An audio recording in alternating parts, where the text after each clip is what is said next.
Lincoln or 168th and Maple in Omaha. Get to the Mercado today for the best meat in town. Mike, the insurance company wants us to replace the roof. Wait, what? I thought everything was fine. Yeah, it says right here our roof is too old and they won't be able to cover us anymore. I guess it is 15 years old. Hi, I'm Austin with Roofing Service Company. We help homeowners with their roofing and siding projects. Financing options are available, and we can get you under a new roof no time at all. If this sounds like you, visit roofingservicecompany.com. That is roofingservicecompany.com. Are you looking to upgrade or improve the garage door on your home? This is Cameron Hall of Doors Plus. At Doors Plus, we guarantee to offer a wide selection of options from 5 leading garage door manufacturers as we deliver a free estimate, exact measurements, and rapid installation with a 3 to 5 week time frame. When you choose Doors Plus for your residential garage door needs, you'll work with our experienced technicians and be ensured that your new door seamlessly complements your home. Give us a call at 402-590-5800 or visit us online at doorsplusllc.com.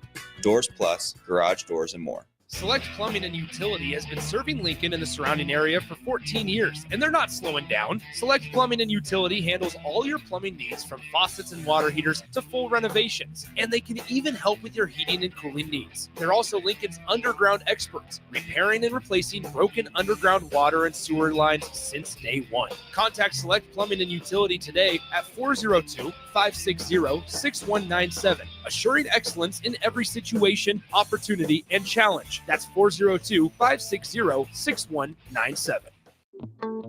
Wall-to-Wall Wine and Spirits is your place in North Lincoln to go for all your needs in wine, spirits, and beer. They also have a large variety of cigars in their walk-in humidor, and they have a top-notch walk-in temperature-controlled high-end wine room.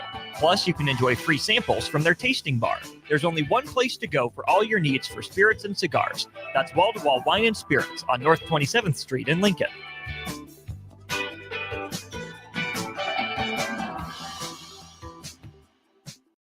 This is Lincoln's home for sports talk on the FM dial. Also online at theticketfm.com. On the internet. KNTK FM Firth, 93.7 The Ticket. Are you looking for an exciting new way to put your skills to work? Explore new career options in the fintech industry at Currency, a Sandhills global company. We offer full-time positions in financial sales, compliance, operations, and other fields. We also offer a 4.5-day work week, an attractive benefits package, and opportunities for advancement. Put your motivation to work and grow with us at Currency. Visit gocurrency.com/careers to learn more. 93.7 The Ticket is proud to provide listeners with daily opportunities to win contests and prizes on our airwaves, and would like to take this opportunity to remind you of a couple rules. All participants must be 21 or older and must wait 30 days after winning a prize to participate in another contest. Once you win, you have 30 days to pick up your prize at the KNTK Studios, 1040 O Street in Lincoln, or your prize will be forfeited. Thank you for participating in our contests, and thank you for listening to 93.7 The Ticket. This is On the Block with Nebraska Basketball Hall of Famer and 9-year NBA vet, Eric Strickland. Nebraska Football Hall of Famer, Jay Foreman. Middle school basketball coaching legend and Duke basketball shooting coach in his mind, Austin Orman. Coming at you live from the heart of Lincoln, America.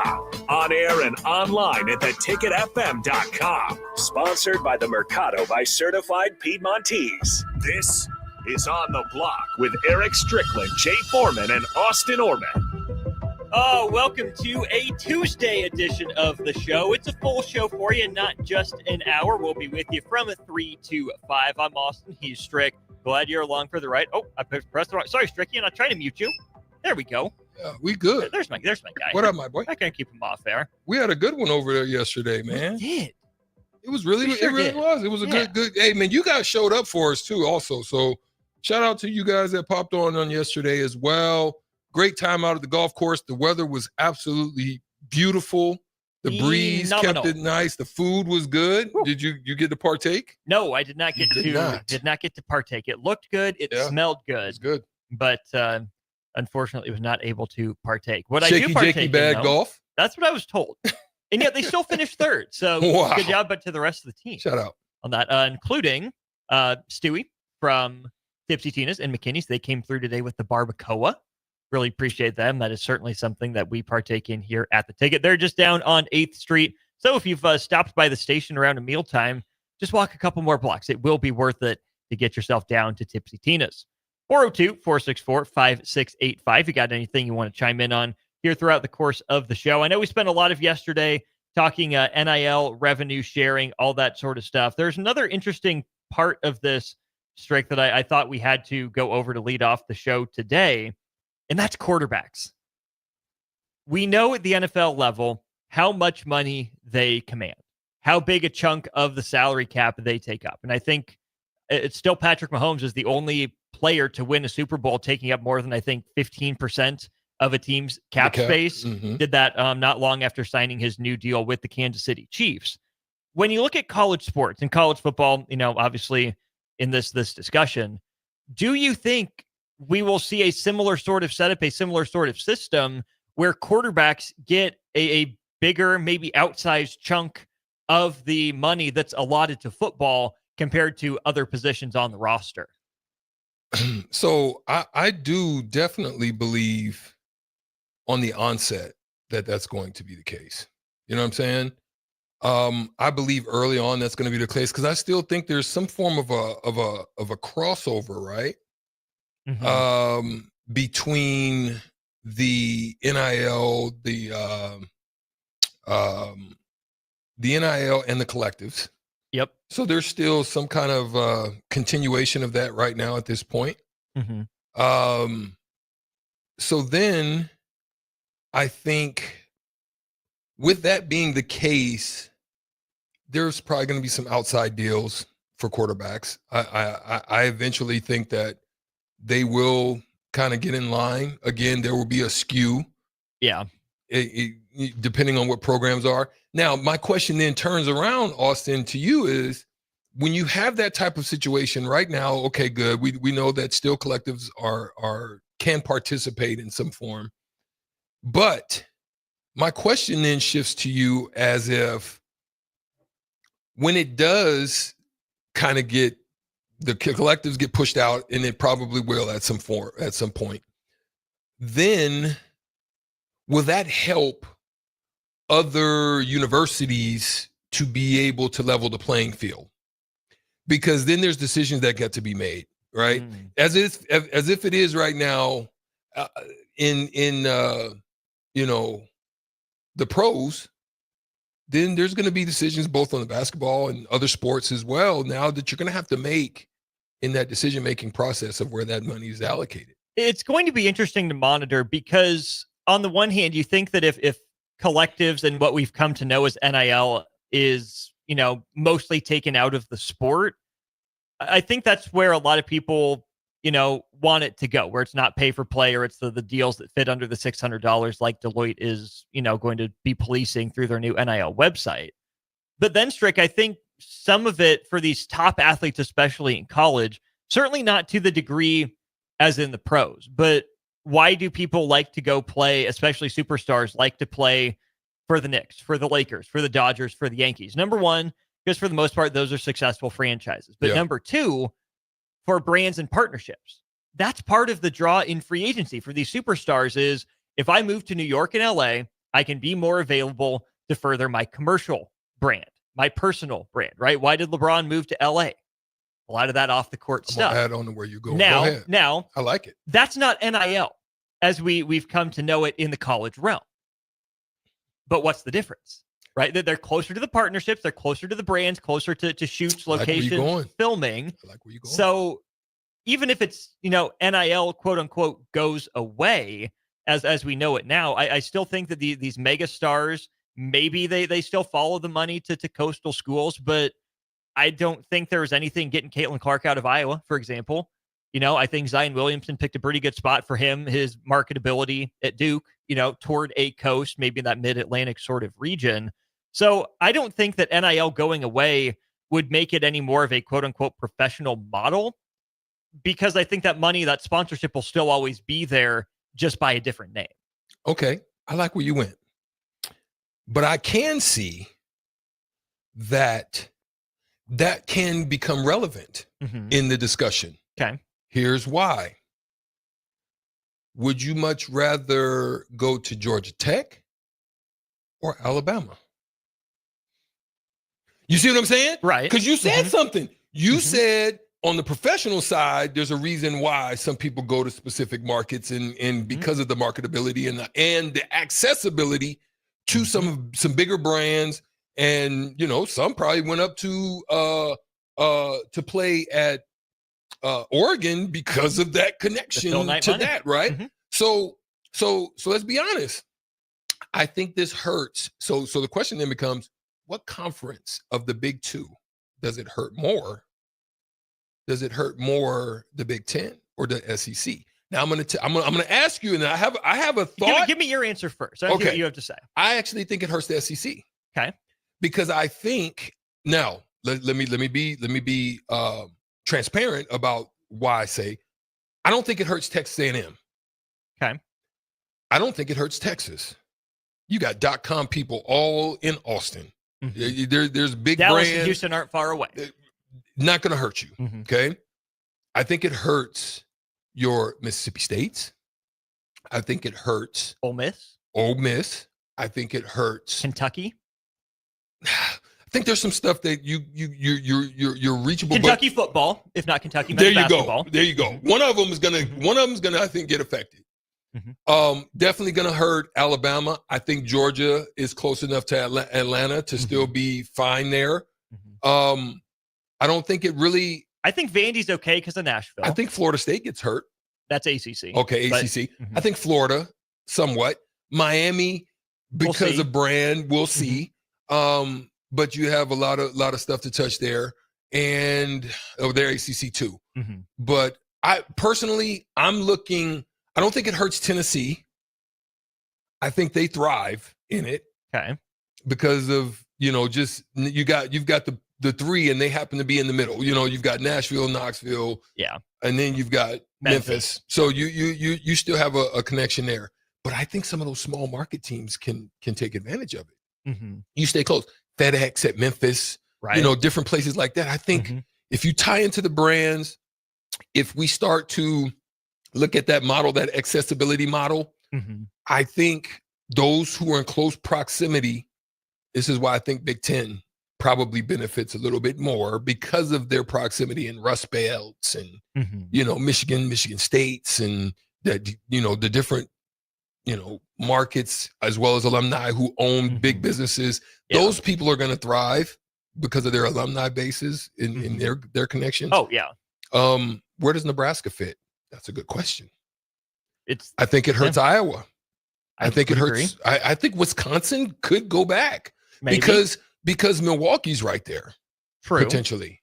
Yeah. You know what I mean? Yeah. So I think it just depends on what that correlation between big business markets. Obviously, Rutgers probably has an opportunity to do okay. So I don't know. I could be wrong, but if that does play into it, as far as where you're going and your potential connections to opportunities, it's very possible that some of those smaller schools are gonna be hindered. I mean, small city schools like your Tuscaloosa's and so forth and so on. Potentially.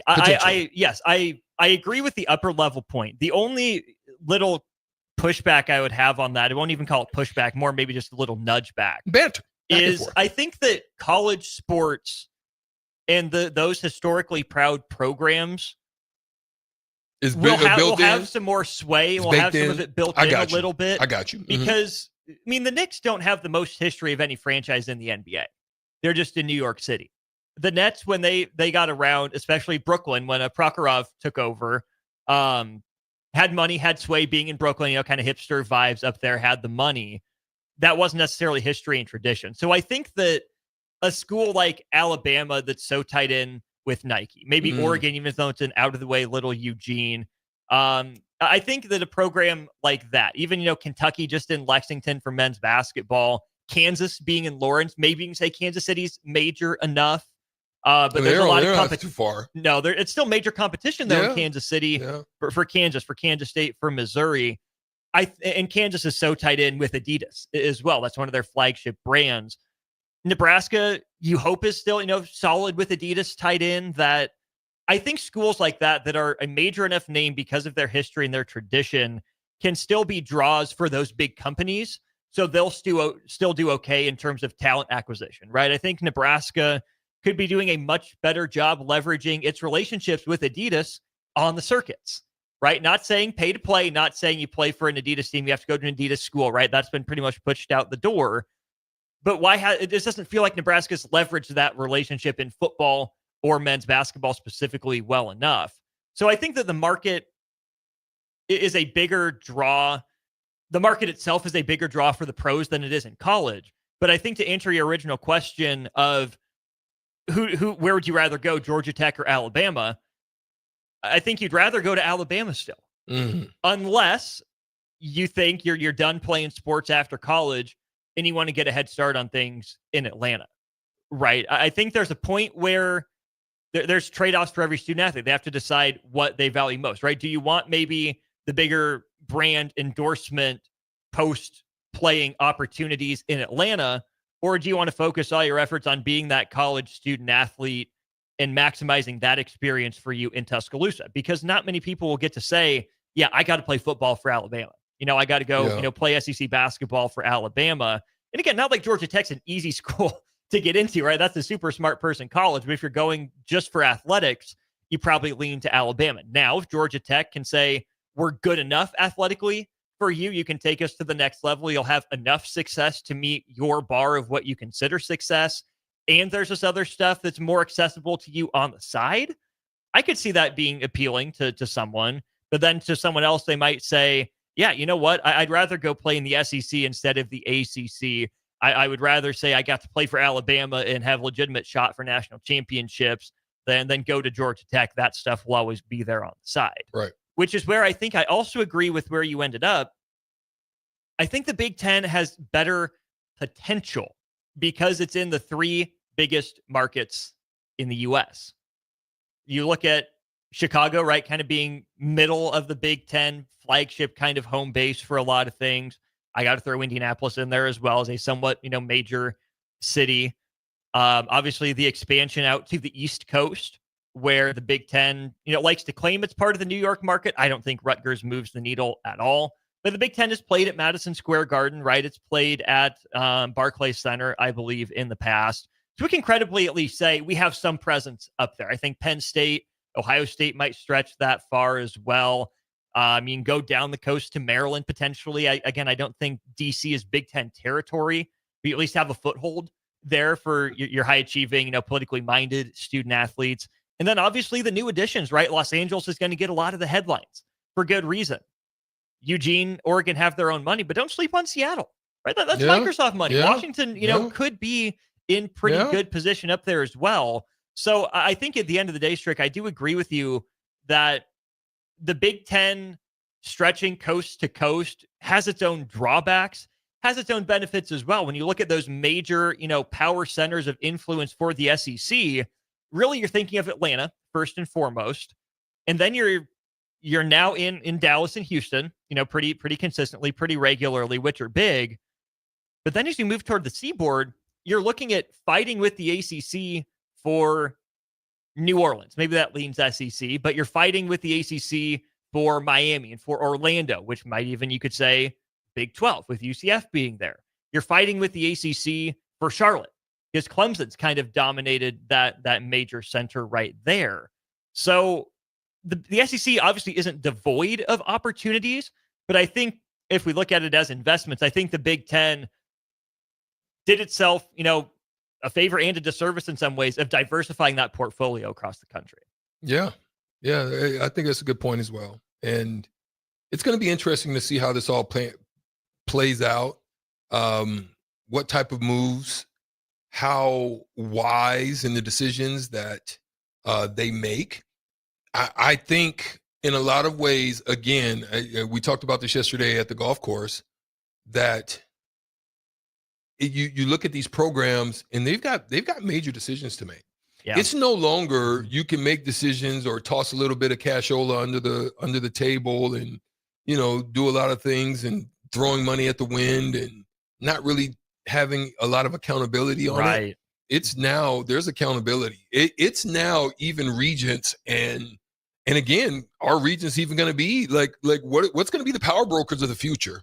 I think that's if you're a smart program right now, I think you really want to start looking at the trends in the movement as to what the power structure is going to look like. Who really are going to be the decision makers? This is not going to take away from the influence or the impact of those board members and regents as well as presidents. It's probably just going to shift. I think eventually it's going to be a point that not that these potential power brokers are going to run the school as a whole, because there's still some federal things that are involved there, but it could be siphoned off to run these programs. Yeah. And the crazy thing is, I think it's going to push money more back into the programs once it gets to that. So the program's not going to be siphoned off by just the university as a whole. I think that happens a lot too. Yeah. Where some of these programs, they take from the athletic programs and start throwing these other initiatives and all these other things into the regular program system. And I actually think that could have been, I could be wrong, that could be an issue as to why Nebraska football has kind of fallen over a point. I think they get siphoned off some and not access to really a lot of what they bring back to the program. So anyway, that's my input. No, I think that's a good point. There's a really good question here from Ryan P. as we talk more about financials. Let's go ahead and take our first break of the show. We'll get more into what revenue distribution might look like for Nebraska and, the EA Sports video game coming out. How will money from EA affect that? Can Husker fans make an impact on how much money the program gets? What will happen with that money? Let's talk some more financials when we get back to hour one of On the Block. Follow Austin Strick and On the Block on Twitter at Austin Orbit, eStrick20, and On the Block 93.7. More of On the Block coming up. Wall to Wall Wine and Spirits is your place in North Lincoln to go for all your needs in wine, spirits, and beer. They also have a large variety of cigars in their walk-in humidor, and they have a top-notch walk-in, temperature-controlled high-end wine room. Plus, you can enjoy free samples from their tasting bar. There's only one place to go for all your needs for spirits and cigars. That's Wall to Wall Wine and Spirits on North 27th Street in Lincoln.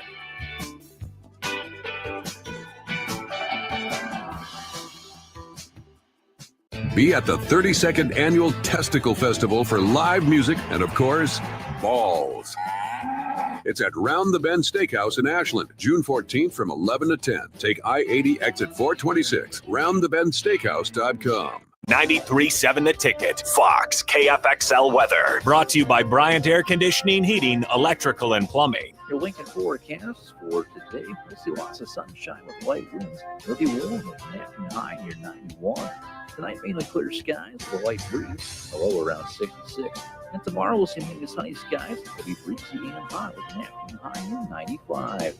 I'm meteorologist Kyle Tucker for 93.7 The Ticket and theticketfm.com. Attention! Acres is cutting interest rates and offering great deals below market value, the largest selection of used inventory in the nation. For a limited time, Acres is offering interest rates as low as 2.9% on our late model John Deere ag equipment. Acres low interest rates, along with our below market prices on select John Deere used planters, tractors, sprayers, and combines, makes it a great time to upgrade your equipment for the 2025 season. Visit acres.com for details. That's AKRS.com. Restrictions apply. Offer ends June 30th, 2025. Subject to approved financing. Offer may change at any time without notice.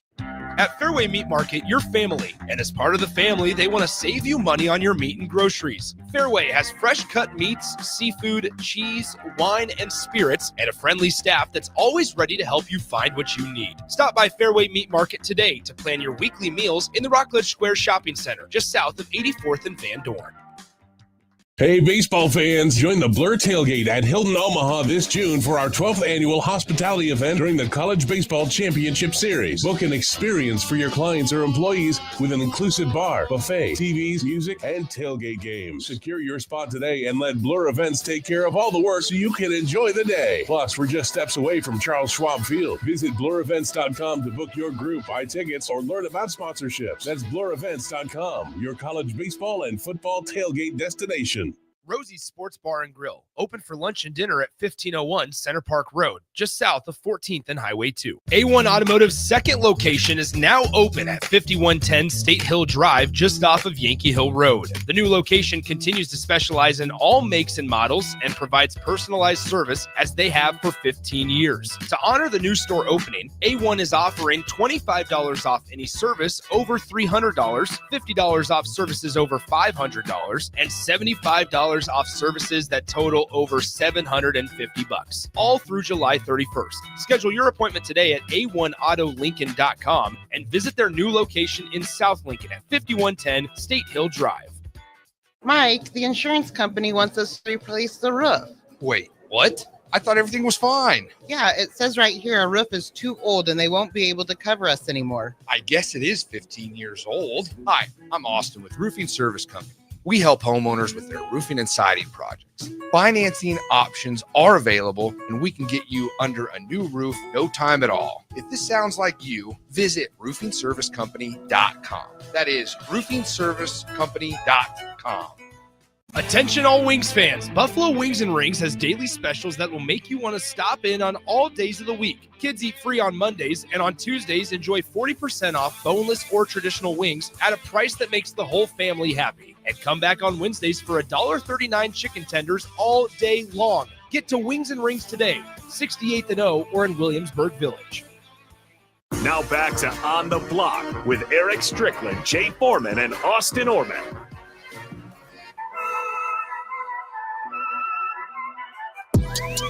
We're here on the block, as are you. He's Strick. I'm Austin. Thanks for tuning in here, whether you're on your drive, whether you're on your way home, sitting at home, whatever it is you're doing. Maybe you're out on the lake. Seems like it'd be a good day for the lake today.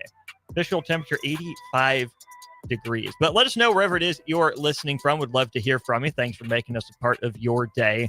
Let's head to our Starter Heyman Jewelers text line here. Questions there from Ryan P. So if EA is paying the schools based on how people use the schools in college football 26, do the athletes get paid as well from what the university is being paid from EA, and have the universities paid that money out? Let's start with what we know. What we know is that last year athletes made $600, and this year they will make $1,500. That is a big step in the right direction, I think. I think that tells you the game was a commercial success and they expect more of the same this year. So that's good. They, get 2.5 times the money this year that they did last year. When it comes to paying the school, so last year, and this is according to collect.com, writing about this subject. So last year, the way that the schools that opted into the game got paid was they were assigned by a tier. So over the last 10 years, if you finished in the AP top 25, you got 1 point. They broke it down into 4 tiers. So they took 10 years. 10 years of top 25 right. AP poll data, the final poll, and they broke it into 4 tiers. Tier 1 was teams that finished in the top 25 6 to 10 times. Tier 2 was 2 to 5 times. Tier 3 was you finished in the top 25 1 time. And Tier 4 was 0 times in that decade. And wildly, unfortunately, that's where Nebraska fell, was into Tier 4. So the payouts for that, Tier 1 got almost $100,000 per school that opted in. Tier 2 got about $60,000. Tier 3 got $40,000, and Tier 4 got $10,000 as a school. And then I'm trying to see how they paid it out. Not told. So it looks like this money did go directly to the schools. So that's interesting. And then, of course, so let me make sure, is a point a percentage? So is the points that you get equate to a percentage of royalty that you make, or is not it just not last year, but this year in the different system? That's how it's going to look. Okay. So the new system is, instead of looking at historical poll data, what's going to happen is there's going to be the total royalty amount that will be paid out to all the schools who opt in. Then throughout a certain, time period that I'm not seeing listed here, EA Sports will take a look at however many games get played, and then whatever percentage of games that online players used your school in, your school will essentially get that percentage of the royalty pool. So the example that collect.com gives is, let's say there's $5 million in this royalties pool. There's 700 million games played. And let's say that of those 700 million games played, Nebraska was used in 7 million of those games by an active player, not the computer. So then, since 7 million games is 1% of 700 million, that means Nebraska then would get 1% of the royalties. So 1% then of 5 million would be $50,000 is how that would work. So now it's going to be based on a percentage. But then the question from Ryan P is, does the university keep that money or pay it out? And my understanding from this, Strick, is the athletes already got their cut when they opted in to have their name, image, and likeness in the game. So that money goes directly to the university to put wherever they want. Do you like that? Should that go to the players through the university as well? What do you think of that?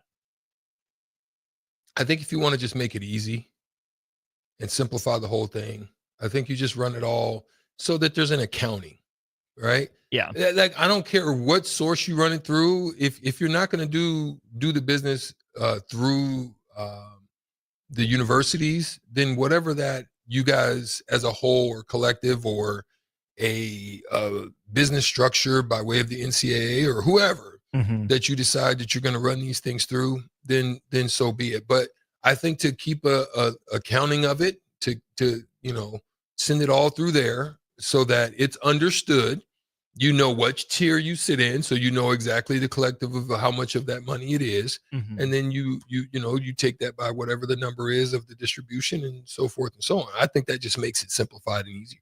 I agree. Cubs Group, thanks for listening in. He says, Kent State and Western Kentucky about to be blue bloods in 5 years because people are going to play so much of them, they'll get the big payouts. That's going to be really interesting, Strick, is let's say that there's a bug in the game, when it first launches and someone finds out that, like Kent State in this example, their quarterback is just busted, like Bo Jackson Tecmo Bowl levels broken or Michael Vick level broken in a video game. And people figure that out. They just start spamming games as Kent State.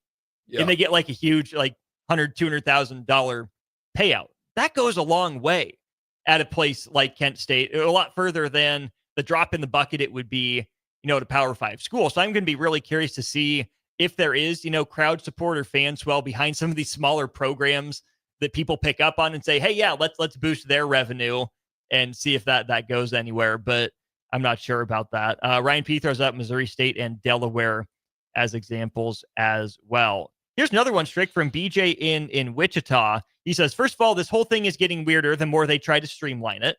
Yes, I tend to agree. And then he asks this, do you guys know if corporate sports books pay out any money to colleges, and do student athletes get a share of that? Your DraftKings, your FanDuels. I'm not familiar with that, and I think that would probably be some form of a conflict. But they should. I think that should go into a pool too. Especially those ones that do the individual player ones. Maybe not the team. Well, maybe even the team. Yeah, why not? Why not tax them? They taxing y'all. I'm just saying. I'm just throwing it out there. I don't believe that to be so, but you know better than me. You're the resident encyclopedia. That's why I appreciate you giving me time to look things up. So yes, there have been, agreements signed between universities and betting companies. At least there were as of a few years ago. And I don't believe that money would go to student athletes, right? Obviously they can't gamble. It's not an NIL deal. So you can't really have an athlete as the face of your program, right? If you want to do an advertisement with them or anything like that. So sorry, Iowa State, sorry, Iowa, sorry, Northern Iowa, Drake, all those schools that got in trouble couple of years ago for that. So yes, there are partnerships, but I assume that's just like any, regular marketing deal where that money goes to the athletic department budget and not to the players. Yeah. That's my understanding of it. Okay. So I don't think you can give gambling money to college kids, given that they're not, supposed to be. Yeah. I think there's some form of a conflict of that. Huge sort of conflict there. So really good questions. Thank you all for that. BJ says, they are profiting off the student athletes competition. Well, they are. I mean, yes, but that's why I think instead of giving gambling money to college kids, you should probably keep the gambling closer to out of college sports. I agree. I think that's the part you remove. Yeah. I would rather remove it than add to it. Let me ask you this though, Strick. With all this money flowing in, $15 million is what a lot of places think they're going to put toward football out of their $20.5 million cap per player on a 105 player football roster. That's $143,000 per player if they pay it out evenly. Do you think that we see college sports get to a point where you have, like quote unquote veteran minimums, like for a senior who's down the roster, you sign, we'll give you, $50,000 to come play for us this year. And that keeps creeping up. Do you see, the mid-level exception maybe come to college sports? Do you think that's the world that we'll get into, or do you think colleges will need to keep it simpler for their accounting purposes? I think this is why, to be honest, they're getting ahead of things. Again, I don't believe that the roles are defined regarding GMs right now. Correct. But I think it's going to become a numerical job where you're going to have to run numbers. Right. It's gonna make sense to do so. I think having somebody to be able to do that and understand the way that's all handled and dealt with and dealt out and all of that is going to be an important job for a program. I think taking it off the hands of the coaches is going to help them tremendously. Yeah. I think it's going to be an advantageous position. It's crazy that we've talked about this in a lot of ways, but when we talked about Rule being the CEO, or when we were talking way back in the day about Scott Frost just being a CEO and delegating better to some of his staff, this is kind of what it's going to, except in his management side of things, is letting them handle NIL, letting them handle numbers. Yes, I'm going for this player, letting them negotiate with their agents. It's crazy that college students have agents. That's still a wild one for me. I'm still trying to figure out. But yeah, it's going to be an important piece, and I think it's going to evolve over time. Mm-hmm.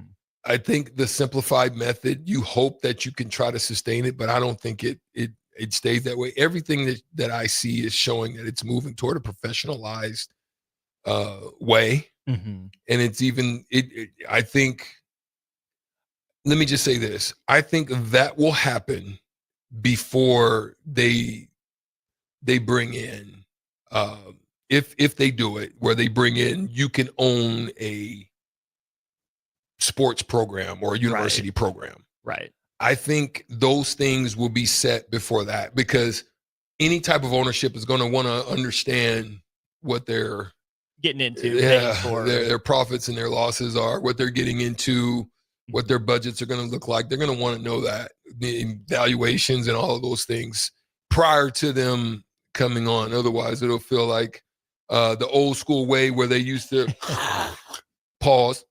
They used to, do the gasoline. Oh yeah, siphon. Yeah. Otherwise, it'll feel like you're getting siphoned off. So that would be something I would think would happen first. Can I tell you maybe my favorite addition that I think college sports could really benefit from in terms of salary management? Bird rights. Ooh, staying with the woo. Okay. You know where I'm like going? where you're going. You know where I'm going with that? I think I think that needs to be implemented even before any of this other stuff. For those you can't max out with the team that you're going to. Come on, talk to me, Austin. Go break it down. So for those that don't know what bird rights are, it's in the NBA, right? Based off of Larry Bird. Obviously, that's where it comes from. And it's a salary cap exception that allows a team to re-sign a player they've had after a certain number of consecutive seasons exceeding the salary cap if necessary. So for the team that drafts you full bird rights, you get them for 3 consecutive years, or you can acquire them via a trade if they already have their bird rights intact. That team. Yep. Pause. This is why when we're talking, and we've been having that discussion about the Nico Harrison situation and how that affected Luka. Yeah. Because Luka now, he can't get the super max with his new team. Mm-hmm. He can get the max. He can get the max, but not the super max. And so that I mean, you're talking about hundreds of millions of dollars of loss. Yeah. I mean, he can get 100 and something, I believe, maybe close to 2, but he would have got almost 380 or something like that. So he loses about 150, if not more. You know what I'm saying? So so the Supermax in the NBA bumps up the maximum salary by 5%. So for the Derrick Rose rule, you get 25% of the cap up to 30% of the cap. And then for the designated veteran Supermax, it goes from 30% of the cap to 35% of the cap, which again, like Strick is saying, when you're getting into not just tens, but hundreds of millions of dollars, that 5%, that adds up. Come on, man. That really adds up. Well, really, it's 10, isn't it? Eventually, yeah. Because by the end. Yeah, by the end of it, it's 10, yeah. 10%. Yeah. So again, why do I think this would be important for college sports? Tamp down on the transfer portal. Right. If you allow schools to exceed their $20.5 million cap by finding money somewhere, finding a way to rearrange it, you know, whether it's football like we're talking about now, whether it's basketball, maybe baseball or volleyball in some instances, if you allow programs to go over the cap for, you know, one player per program where their money you can go above and beyond and it doesn't hurt you, doesn't penalize you, which that's the other part to keep in mind. Right. What are the penalties for going over the cap? I don't think 3 years would be a good spot to set that on, right? Because NBA rookie contracts are 4 with the option on the 5th year. So I don't think in college sports that's necessarily the way to go. I would say you set bird rights at 2 years, Strick. I think 2 years. Where red shirt and then the first year you play and then you're eligible for that bird rights Supermax. I like 2 years. Go Buck Wild. I like 2 years. I like 2 years and then, but if you redshirt though, the second year, I believe it kicks in, but I think it should be some form of a blockage of a max, so to speak. Ooh, okay. I'm talking about 2 years of active on court, putting numbers together, showing. So now that 2 years, So for me, right, you get the 2 years. I think you can go higher if you're actually active and playing. Yeah. I think it's a little bit lower of a number if you're coming off a red shirt. Sure. Now, if you then want to move, I think there should be some form of trade. Like if you want to buy the rights, yeah, you can pay for the rights to go with him. If not, he's at risk of leaving, going to the other school and losing money, because if he would have stayed, he could have got more. Yeah. You see what I'm saying? I know what you're saying. So now in the negotiation, I think that makes it a little bit more, you know, oh, you really want him? Okay, well, shoot, you know, 250. Right. Not right. 250, right. 200,050. And I think really that affects the Power 5 to Power 5 transfers, the Big 10 to SEC transfers. Yeah. Whereas if someone's going to transfer up from like Vermont, you know, in basketball to a power conference school, they're going to make that trade the majority of the time because they'll still be getting more, even though they can't get the quote unquote super max. Now, you also still have some down transfers, right? Guys that couldn't cut it at the high major level. They got to go play mid-major. Right. Doesn't really bother them. But it's those Power 5 to Power 5, just looking for a new opportunity, just looking to cash in while I'm the hot ticket item guys that are going to have that decision to make. Do I stick it out at my current school that I committed to? I've been sitting here for 2 years because I want that super bag. Or do I say, you know what? It's going to be worth it to me to take less, to go to a new program, to get to a new situation because I think I might win more, whatever it is. A lot of fascinating conversations to be had there. Yeah. So bring bird rights to college sports. I like it. That's where we're at. We are also at the shootout with Strick. 402-464. No need to call. 5685. We need a caller. We need a contestant. It'll be 4 questions for E. Strick. It'll be 4 questions for you.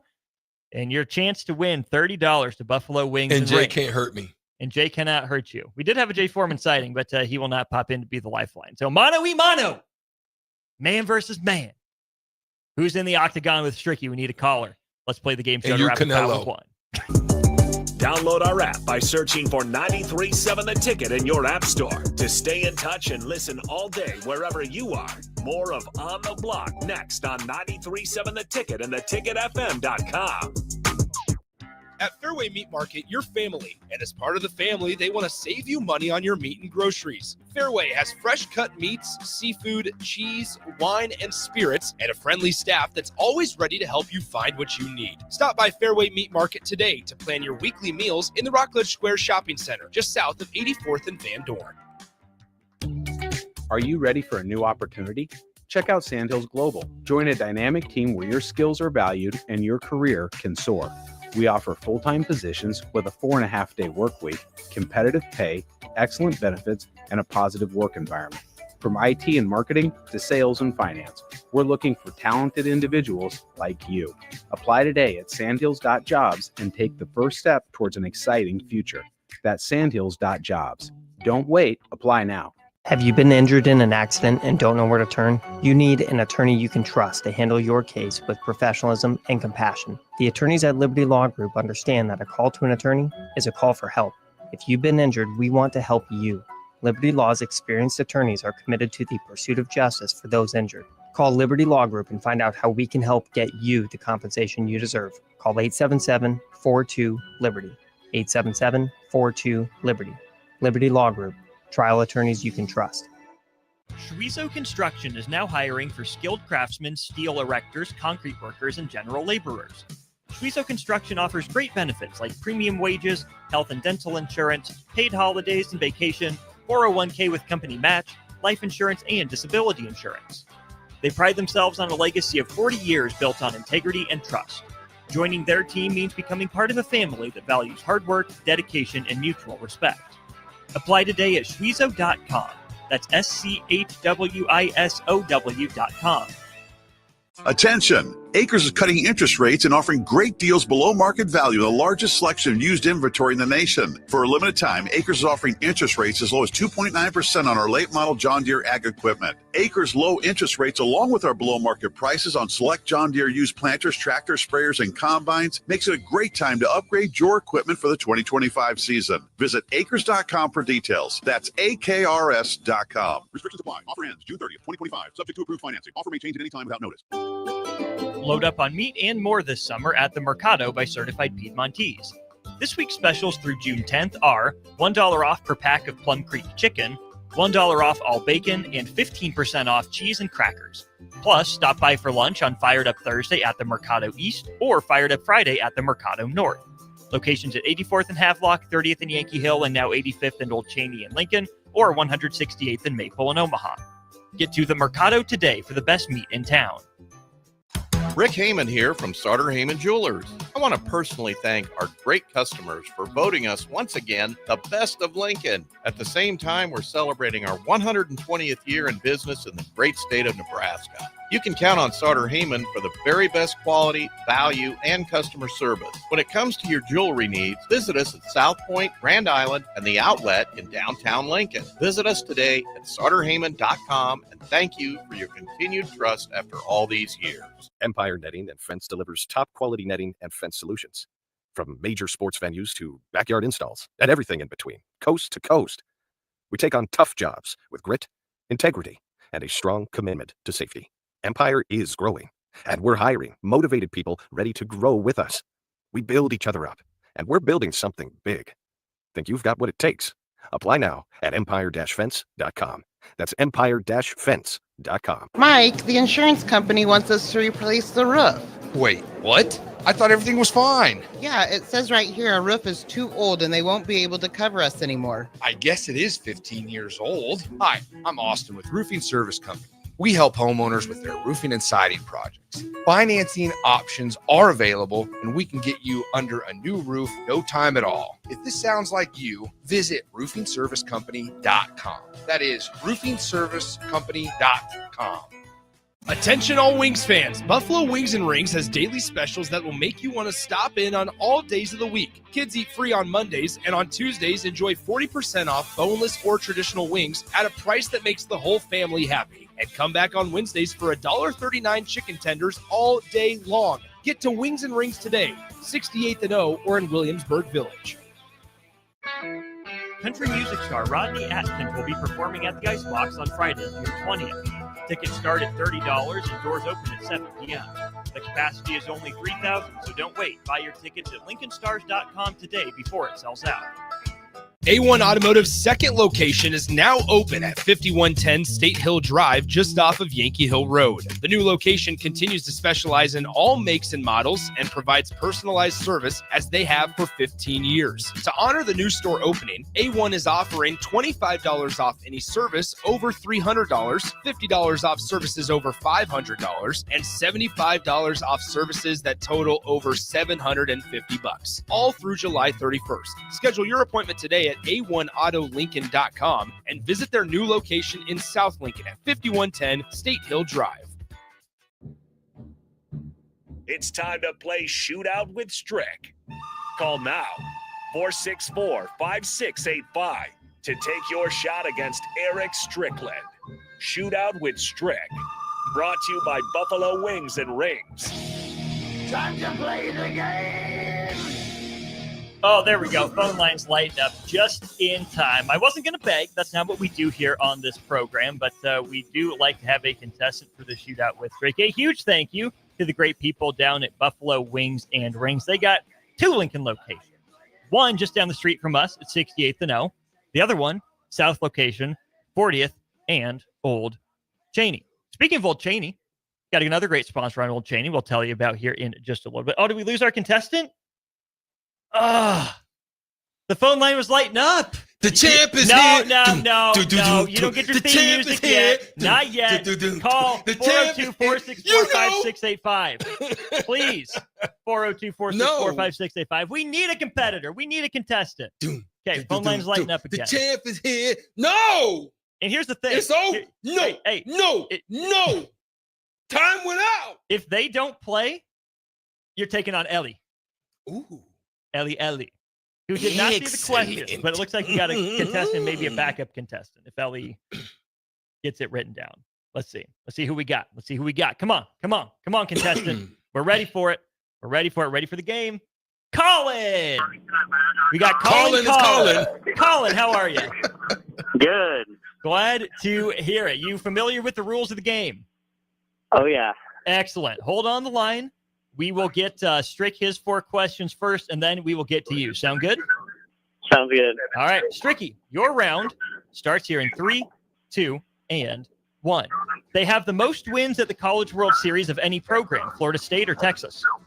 Florida State. It's Texas. They've won the most College World Series championships of any ACC program, Stanford or Miami? Miami. It is Miami. They're the most recent Big Ten team to play for a College World Series championship, UCLA or Michigan? UCLA. It's Michigan. And they've won the most College World Series championships of any non-power conference team. Cal State Fullerton. Bang! Stricky from downtown. Ooh! Stricky from downtown at the buzzer. Ooh! Woo! He hit it. Fullerton with 4 of them. All right, Colin, 3 to tie, 4 or more points to win. You ready? Yep. All right, your round starts here in 3, 2, and 1. They have the most College World Series championships of any program, USC or LSU? LSU. It's USC. They have the most College World Series championships of any Big 12 program, Arizona State or Arizona? Arizona State. Yes, they're the most recent ACC team to play for a College World Series championship, Vanderbilt or Virginia? Virginia. It's Vandy. Need this one to tie. They're the most recent non-SEC team to win a College World Series championship. 7, 6, 5, Oh. 3, 2, 1. He didn't Virginia. get it off. The answer, they're orange. Oregon State. State when they beat Arkansas. Colin, a valiant effort. Thanks for calling. Thanks for playing. Definitely try again soon, man. Awesome. Thanks, guys. Tricky from way downtown. Has he? Kobe! Yeah! Which deep, dark corner of your brain did you pull Cal State Fullerton from? I'm just trying to feel it in my gut. Pause. Listen, my boy. Austin, I've been telling myself when I hear something in my mind, go with your first voice. I did pull that straight out of David Copperfield. Don't, the other one is no good. Chris Angel, no bueno. But David Copperfield, pulled one rabbit out the hat. Did you know I was on David Copperfield? I went to see the show and got called on stage, my boy. Okay, there is I did misspeak. It was Virginia, but it's still 3-2, so it wouldn't have mattered anyways. So. Oh, okay. It's all good. No. So still been 3-2. So. All right. Nice. Stricky still wins. Stricky still wins. Stricken for Stricky. Which means you go to the tiebreaker. Oh, let's go. The tiebreaker. Okay, question. Actually, we need numbers, Stricky. I'll say the number 3. All right. Number 3. How many schools have won exactly one College World Series championship? What's the history? It goes back a very, very long Is it time. a noun? What's the language of origin? It's a noun. Of course, it's a noun. Austin, you say how many teams have won at least one? No. How many teams have won exactly one? 9. Stricky says 9. 402-464-5685. Texter number 3, how many schools have won exactly one College World Series championship? Over, under, or push 9 for the $30 to Buffalo Wings and Rings. Let's see here. Derek says over. Cubsker says over. Mississippi Mud Dog says over and is the winner. It is over. Dang it. 17 programs have won exactly one College World Series championship. I almost said 19.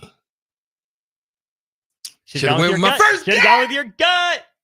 So the schools that have won exactly one championship. Where'd we go? 19 teams, huh? 19 of them. In forever. That's crazy. Forever. Where are we at here? Oh, here we go. Yeah, so the teams that have won one title. Oklahoma State, Florida has only won one. Mississippi State, Tennessee, Wichita State, Rice, Virginia, Ole Miss, Missouri, Georgia, UCLA, Holy Cross, Ohio State, Fresno, Wake Forest, Coastal Carolina, and Pepperdine. Coastal Carolina's back. They're looking for number 2. Good win, too. In their first round opponent, Arizona is the team they beat for their one College World Series championship, 2016. Let's go. So we are excited to be back at Blur Parties starting on Friday. 1001 Cass Street, north side of Hilton, Omaha. Tickets available. Definitely make sure you check those out. Please, if you're going to the College World Series, tickets are entirely affordable. You get food, you get drink, you get ticket personalities. You get couch, you get cornhole, you get air conditioning, mist fans, and you get a jacuzzi with ice in it. Yeah. It's worth it. It's worth it. Come see us at Blur Omaha. That's where we will be Friday, Monday, Tuesday, and Wednesday. We're headed to a break talking some Nebraska men's basketball summer headlines. Bryce Williams got some love from an NBA draft analyst after his workout with the Golden State Warriors, and some new rules coming to college basketball. That's where we'll head in hour 2 of the show. Follow Austin Strick and On the Block on Twitter at Austin Orman, eStrick20, and On the Block 93.7. More of On the Block coming up. Play ball! Pitch the perfect idea for a family outing or date night with tickets to the next Salt Dogs game. Nothing says summer fun like an action-packed evening at Haymarket Park. Come root for the home team with a hot dog and a cold drink. Plus, visit saltdogs.com to learn about special events and promotions, including group discounts. Don't miss out on the thrill and excitement of a Salt Dogs win. Visit saltdogs.com to reserve your tickets today. Rain, snow, or shine, John Henry's is here to keep your home's plumbing systems working properly no matter what kind of weather Nebraska throws at us. From unclogging toilets and drains to installing new water heaters and water treatment systems, John Henry's is your plumbing expert in the Lincoln and Omaha communities. Visit us at calljh.com or call John Henry's. 435-5555. John Henry's Plumbing, Heating and Air, and Electrical. Attention! Acres is cutting interest rates and offering great deals below market value, the largest selection of used inventory in the nation. For a limited time, Acres is offering interest rates as low as 2.9% on our late model John Deere ag equipment. Acres low interest rates, along with our below market prices on select John Deere used planters, tractors, sprayers, and combines, makes it a great time to upgrade your equipment for the 2025 season. Visit acres.com for details. That's AKRS.com. Restrictions apply. Offer ends June 30th, 2025. Subject to approved financing. Offer may change at any time without notice. Hi, it's Charlie Stone and Andy Goodyear of Honda of Lincoln with more exciting news for area car buyers. Charlie, it's just announced that Honda of Lincoln has won 3 of the Lincoln Journal-Star's Lincoln Choice Awards: Best New Car Dealer, Best Auto Repair, and Best Place to Get Your Oil Changed. Wow, that's great, Andy. Anything else? Yes, we were runner-up for Best Pre-Owned Dealer and Best Tire Dealer. A lot of people don't understand that we do sell tires here. Very exciting, Andy. Why do you think your dealership is winning so many awards? Charlie, we simply say it's the Honda of Lincoln way of doing business. Looks like Honda of Lincoln is the great news headquarters for Lincoln. Yes, and even all of Nebraska, we are also announcing that Honda of Lincoln's the only dealer in the state of Nebraska to win the prestigious Honda President's Award for 2024. Honda of Lincoln, Nebraska's #1 volume Honda dealer, 27th and Yankee Hill Road, or online at hondaoflincoln.com. This is Lincoln's home for sports talk on the FM dial. Also online at theticketfm.com. On the internet. KNTK FM Firth, 93.7 The Ticket. At Fairway Meat Market, you're family, and as part of the family, they want to save you money on your meat and groceries. Fairway has fresh cut meats, seafood, cheese, wine, and spirits, and a friendly staff that's always ready to help you find what you need. Stop by Fairway Meat Market today to plan your weekly meals in the Rockledge Square Shopping Center, just south of 84th and Van Dorn. Be at the 32nd Annual Testicle Festival for live music, hot nuts, and Meet Buster the Bull. It's at Round the Bend Steakhouse in Ashland, June 14th from 11 to 10. Take I-80 exit 426, roundthebendsteakhouse.com. 93.7 The Ticket. Fox KFXL weather. Sponsored by John Henry's Plumbing, Heating, and Air Conditioning. Your Lincoln forecast for today. We'll see lots of sunshine with light winds. It'll be warm with an afternoon high near 91. Tonight, mainly clear skies with a light breeze, a low around 66. And tomorrow, we'll see mainly sunny skies. It'll be breezy and hot with an afternoon high near 95. I'm meteorologist Kyle Flecker for 93.7 The Ticket and theticketfm.com. Hi, Sean Callahan here for Cobble Chevrolet GMC, and they're having the biggest hail sale they've ever had. A huge opportunity is at your front door right now. Some of these cars we're fixing, some we're not, and some it's totally up to you. New Sierra starting at $15,000 off list. New Canyons at $8,500 off list. New body styles on the Acadias, $3,000 off list. You need to hurry as there's going to be a lot of people heading to Louisville. Check us out at cobblecars.com. Stock numbers G121492, G187747, and G196599. Are you ready for a new opportunity? Check out Sandhills Global. Join a dynamic team where your skills are valued and your career can soar. We offer full-time positions with a 4.5-day work week, competitive pay, excellent benefits, and a positive work environment. From IT and marketing to sales and finance, we're looking for talented individuals just like you. Apply today at sandhills.jobs and take the first step towards an exciting future. That's sandhills.jobs. Don't wait, apply now. In every office, there's 2 types of people. There are those who bring in bagels and those who eat the bagels that someone else brought in. Everybody likes the first person. Be that first person. Weekday mornings at 7:30, you have a chance to win a business box of bagels from Bagels & Joe. All you have to do is shut up, Sipple. 2 questions for you, 2 for Sip. Win, and the bagels are yours. Lose, well, you don't want to lose. You lost Monday, you lost Wednesday, you're a loser. Shut up, Sipple. Weekday mornings at 7:30, brought to you by Bagels & Joe. This is On the Block with Nebraska Basketball Hall of Famer and 9-year NBA vet, Eric Strickland. Nebraska Football Hall of Famer Jay Foreman, middle school basketball coaching legend and Duke basketball shooting coach in his mind, Austin Orman. Coming at you live from the heart of Lincoln, America, on air and online at theticketfm.com. Sponsored by the Mercado by Certified Piedmontese. This is On the Block with Eric Strickland, Jay Foreman, and Austin Orman. Here we go, hour 2 of a Tuesday show. That's right. We're with you all day today. Takedown Tuesday, when they record, will be moved to 6. So I know we had a question for Ridge on the text line. I will pass that one along to him. Eric's coming in saying, pause, Strick. There's no pause in Stricky after that long-range Jokic-style heave with Cal State Fullerton. You're not telling Strick nothing after that. No pausing. None whatsoever. None whatsoever. We will also not pause on our way to the Mercado by Certified Piedmontese. Special ingredient butcher shop, 3 Lincoln locations, 1 up in Omaha. Make sure you go check them out. Stricky, I want to read to you from the Athletics NBA draft guide published by Sam Vecini about Bryce Williams, Nebraska prospect. We will save the specific bullet points and just read the summary paragraph for the sake of expediency. And I think you're going to hear a lot of familiar things that you and I talked about. Here's what Sam Vecini of The Athletic writes. Williams is an older prospect and probably needs to prove to NBA teams that he's capable of sticking within the next year or 2. However, there's a reasonable chance he does so because of his shooting. Williams is a good bet to knock down shots from the perimeter with a smooth-looking jumper at his size. Ultimately, he's not quite a shooting specialist. His role at Nebraska was much more diversified than that. He'll need to prove that he wasn't just an older prospect bullying younger players. He'll also need to lock in even more on defense and prove that he can guard his position at an average level like he did at Nebraska. He's definitely worth a 2-way and would probably be among my first calls on such a deal, but I couldn't quite get to the full guarantee second-round level with him. Yeah, so that means he's probably going to be a free agent.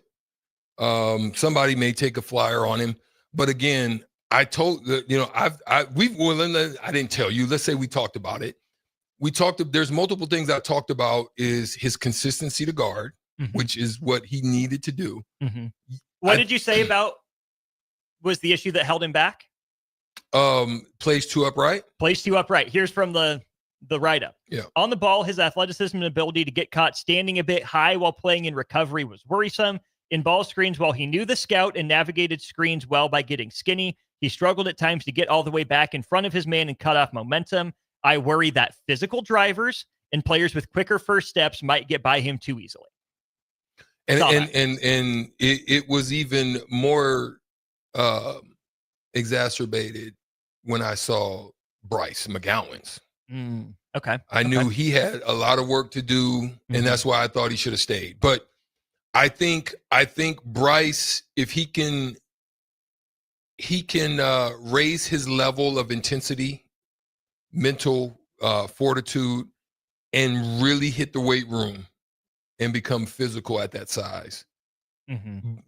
Basically, if he can come out in the next 2 years looking not fully like Kawhi Leonard, but tracking in the physicality aspect of what Kawhi is, then he'll probably be all right. I think he'll be a good 2-way. I think he'll do well in the G League. But if he doesn't work on those areas of uprightness, then I think it's going to be still a problem. And I think this is why we haven't seen Bryce McGowan's next. I don't think he's fixed the problem.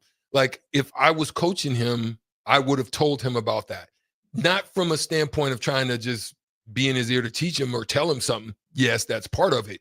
But more so of knowing where he's trying to go, of what the expectation is going to be at that next level. That's the conversation I would have had with him to tell. Now, it would have been up to him to listen and then, implement it, because, these days you can tell them. Sometimes they feel in their own minds that they have the answers that you're trying to tell them. But that's what I would have told him if I would have had the opportunity to work with him. It's very similar to the conversation I had with Walk. You know what I mean? I had some conversations with Walk. I told Walk, I said, listen, your handles got to improve, your ability to attack, which all he did, but you needed to stretch. At your size, you're gonna have to make that 15, 18 on the consistent. Yeah. Especially at the next level. I think he's very capable of having a good long, but he still needs to extend because of the European style game. So I've had an opportunity to talk to some players and so forth and so on, but I'm not close enough that I can engage with them on that level to really have those next level discussions with them. Couple really interesting things to get to here on the text line. let's start with John in Cortland. His text says Bryce was not ready in any way, shape, or form for the league. That's just wrong. Bryce is NBA-ish ready, right? There's not much more he could accomplish in college at Nebraska. That's not to say Bryce is a perfect prospect, but Bryce stuck through essentially his super senior year. Bryce didn't leave early, unless you're talking about Bryce McGowan's, in which case, yeah, another year would have been good for him. So John and Cortland, I guess, clarify what you're talking about, which Bryce for us. But then, Strick, let's go to Husker Stu. He says, play defense. They don't play defense in the NBA anyway, so who cares? I know that's been a bit of a sticking point for you. Cap. That's why the championship. Go ahead. I think they do play defense in the NBA, especially the good teams. They lock in. Mm-hmm. I just go back to the fact that there's so much offensive skill. There's such an emphasis on three-pointers and space now that it's so much more difficult to be a consistently impactful defender if you don't put your mind to it every second. So this is why Dort is good. Why Dort is good. Why Caruso is good, because they close off space, right? A bunch of guys that would have been average defenders back in the day look worse and probably rate worse because there's so much more space they have to cover. It's so much more obvious when they mess up. But to your point on the NBA Finals, look at the Thunder. Even the Pacers on the low, not half bad defensively. Yeah, and that's the thing. The more people that you have, and this is probably even why the Nuggets aren't there, because they have to mask so much, and Jokic has to work so hard, because this is why the loss of Brown and KCP was important, because those guys were able to be in there to take some of that away, because Bloodline doesn't do it. He doesn't. Gordon does. Here and there, but he's a weak side. Exactly. So, you have a team full of them, and you don't have those guys that can come in and really hold the fort down. Whereas on the other side, like you said, OKC has that. I think New York has components of that. I think Boston can do that. Because with White, even though Tatum's capable and Brown is definitely capable, I mean, he can do it if he wants to, whenever they put their mind to it. And then you have a back end guy on Kristaps when he's available. So you have, if you go and look, even the length of Minnesota, they do it. Sure. Ant can guard when he wants to. When he wants to.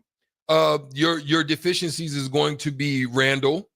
So who has the body to defend, but not the mind. That part. And McDaniels is there. And whatchamacallit can. Alexander Walker. Walker can, as well as not Harris. Is it with the comes off the bench? God, he signed a big. No. Gosh darn it. He got the weird shot. Got the weird shot. He defends. Yeah. Weird shot. Tall. Nas Reed. Nas Reed. Yeah. Nas Reed. Yeah. So he can't really, but they can mask him. But this is why those teams go a little bit further, because they're not D'Antoni light. Right. Yeah. Right. But let's just grant Husker Stu's point and say, okay, well, what about the offense? And that's what's going to keep Bryce Williams in the league. There's a number of things from this write-up from Sam Vecini that I think are pretty interesting. Number one, he says, great size for a wing shooter. Bryce measured at 6'5¼ with a 6'10 plus wingspan. Pretty good. 10.75-inch hands as well. Sam Vecini says Williams is well-rounded offensively. His clearest strength, he does just about everything as a scorer, at least solidly. In this Stricky comes up a couple times this next sentence. I think it's really interesting. Vecini says uses strength as opposed to quickness and craft, but is quite skilled. On the one hand, I agree. Bryce isn't, about being super quick, crafty-ish. I can understand what Vecini is saying about trying to use power moves, but this is where we get back to the question about the frame. What good are power moves if you're not going to finish through contact? That was one of our biggest issues with Bryce Williams, is that, okay, you're trying to do these power moves, but you're not converting them. Yeah, and it's going to even get worse because you're dealing with guys that have smaller frames in college. You're dealing with guys that go to heavens at the next level. Anything weak, anything trying to create space, if your float game and your mid-range, which he does have good mid-range, you better be diabolical at that, and that means everything you do, you live there. We see it can be success with Shea, but Shea can finish too. Yeah. Because you're gonna have to take contact, and it looks as if the game is starting to get a little bit more physical. They're starting to allow a little bit more physicality. If you can't rise up and go through it, it's going to be a problem for you. And I think that's where he's going to struggle because he plays too upright. He doesn't play low enough. You're going to have to play low. Even non-playoff P, he regular season he could P. get there. Yeah. Yeah. Couple other interesting points, I think, from this write-up on Bryce Williams. Obviously, thinks highly of Bryce Williams, his game off the bounce in the mid-range. Said he did a pretty good job in ball screens for the most part this year. Does shout out his finishing ability, says he was 60.3% at the rim in the half court, which anecdotally, that seems high. I wouldn't have anticipated that, but that's a pretty good number. Says not an amazing passer, but is generally unselfish and finds open teammates. Yes. But then, Strick, when you talk about the offensive game for Bryce Williams, this is where some of those questions from Sam Vecini, I think, come in. Number one, his role at Nebraska is not what it was in the NBA. So you got to project. Or it's going to be. Yeah. Right? You got to project a little bit. It's going to be more like 23, 24 Bryce Williams than 24, 25. So, can Bryce be that second side creator, or is he just a role guy? There's a question from Sam Vecini. Number two, I worry about how Williams will separate from his man in the NBA. Struggled when he had to isolate in college and almost always needed a ball screen. I think you and I brought that up a couple times this year. When Bryce had to go one-on-one, it was a bunch of tough shots. He was better out of the ball screen, and he's not going to get a lot of ball screens if he's just a role guy in the NBA. Just where decisiveness, good first step, I think are going to come into play for him. And Butterworth jumper. Yeah. Which he can stroke. Oh, yeah. So that's where he's going to really be a threat. Go ahead. And the last point to that is Bryce Williams can shoot it, but is there another stage in his development where he becomes an elite shooter? Here's what Vecini says. Does he have an offensive role in the NBA? He hasn't been a good enough shooter at this stage to be a specialist, but if he struggles to separate and get into his shots, will he provide enough value on offense? He's solid at everything, but not great at anything. Good point. Now, here's the question. Let's go to another level. 402-464-5685. Chime in, tap in, get involved. So here's the thing. Give me 2 teams in the East and 2 teams in the West that you believe could be the type of fit. I'm going to give you one in the East. This is one of mine. Okay. I think he could fit with Indiana. Okay. Corner 3 shooters. He can get over there. Indiana's got solid defensive guys, not a bunch of elite guys. I think he can fit in with that group where he doesn't have to handle. He can if he needs to because they're all capable. But then he can be great out of the corner 3s when it needs it. That's one of mine. My first one out East is Boston. Okay. I think that's a hand-in-glove fit where he's not going to be asked to be the guy, regardless of who they keep around, right? But that's the type of player that Boston likes. Long, switchable, can defend multiple positions when he puts his mind to it. Good enough shooter, right? Boston shoots a lot of 3s. Only 1 or 2 guys are actually elite by their percentages. They just make the math work. I think there's good development in Boston as well. So I would say, yeah, Indiana and Boston were the 2 that came to mind for me in the East. What you got in the West? Out West. You want me to go first on that one? No. Okay. I'll go. Okay. Out West, I like Dallas. I like Dallas because they're all pretty long. They're not an elite defensive team, very defensive capable. I think it would allow the versatility parts of him to kick in the way that they use Dunwoody. He's a bigger version of that. The way, that I think that would be a fit, but there's another one that I think's better. Version, but Dinwiddie's thicker. Yeah. So I think there's another one that speaks a little bit more to me, but that's where I'll start. Was your second one Golden State? No. Bryce did just work out with them, so I'm not just saying that because he worked out with them. Yes, you are. Give me a little credit, man. Give me a little credit. No, go ahead. Break it down. Bryce can move without the ball, right? Pretty well. Didn't do it a whole lot at Nebraska, especially this last year, but he can cut. We know he has the opportunity to do that. And especially if, can he fit into the Sean Livingston mold? Probably not quite. I think Livingston's a better passer, maybe a little more active dribble, but same sort of mid-range merchant. Can he run a second unit? Can he play the 2 or the 3 for them if they like to go small? Can he spot up around Steph, and make plays on the second side? I think he's a, more off-ball oriented but similar style player to like a Pajemski for them, kind of like an insurance plan there. All right. Back east? Is that where we're going? Either way, you go to you. All right. Back east.